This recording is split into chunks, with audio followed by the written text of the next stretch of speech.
comic book people of the world, the final issue to the Walking Dead comic book series from Image Comics has come out. If you're not aware of this comic book has been going on for several years, and this has a different direction from the Walking Dead TV show. I've enjoyed both the comic book and the TV show, despite them diverging in their stories. And like many fans out there, I did appreciate the comic book a bit more because the comic book had much more freedom to do all of these things that the TV show couldn't really do. Or at least they didn't have the budget to do it in the TV show. Anyways though, I'm going to be giving a lot of spoilers for this issue, so if you haven't read it and you plan on reading it, I'm warning you now. First, I'm one of those people that was happy that this did have a positive ending to it. I know many fans out there thought that this wasn't going to happen. Granted, many deaths took place along the way, including the main protagonist, Rick Grimes. But we do get to see Carl grow up and marry Sophia while they have their own child, Andrea, which is nice to see something like that. This issue takes place decades after issue number 192, where they're dealing with the death of Rick. We get to see the fate of many characters that were integral for the Walking Dead series. For instance, we get to see that Maggie is now the president of these colonies, whereas Michonne is one of the high judges. Maggie's son, Herschel, is also being shown. In fact, he plays a big role in this book. We find out that his source of income is to show people walkers, sort of like a freak show kind of thing. So much time has gone by that many people have forgotten the quote-unquote trials that the people went through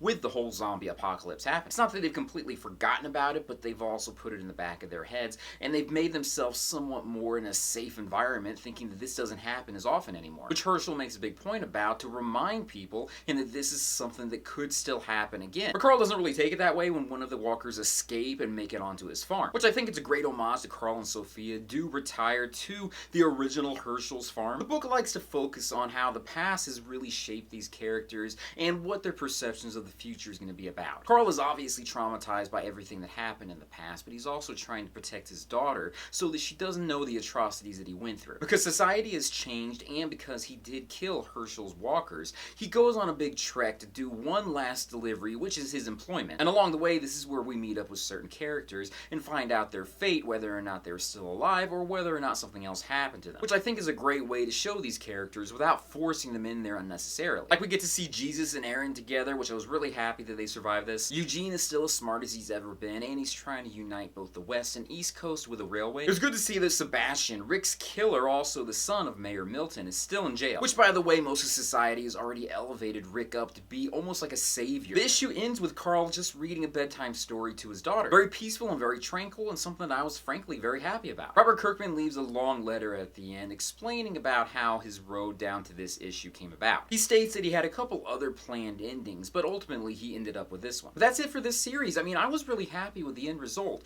There is a couple stories here and there that I felt like it dragged on, but overall I really love this series. Now, other fans out there, they may not like it quite as much, but everyone is entitled to their opinion. What did you guys think? Leave comments down below and let me know what you thought about this. With that, thank you guys for watching me in this video. Be sure to check out my Patreon site, check out my social media sites, my websites, and everything else out there. Peace, love, and namaste. I'll see you later. Bye. I'm in love with a hero. This issue really only had one quote-unquote walker that we could see. We saw a couple other that were caged up, but that was it. For the final issue, that was something that was really surprising me about this.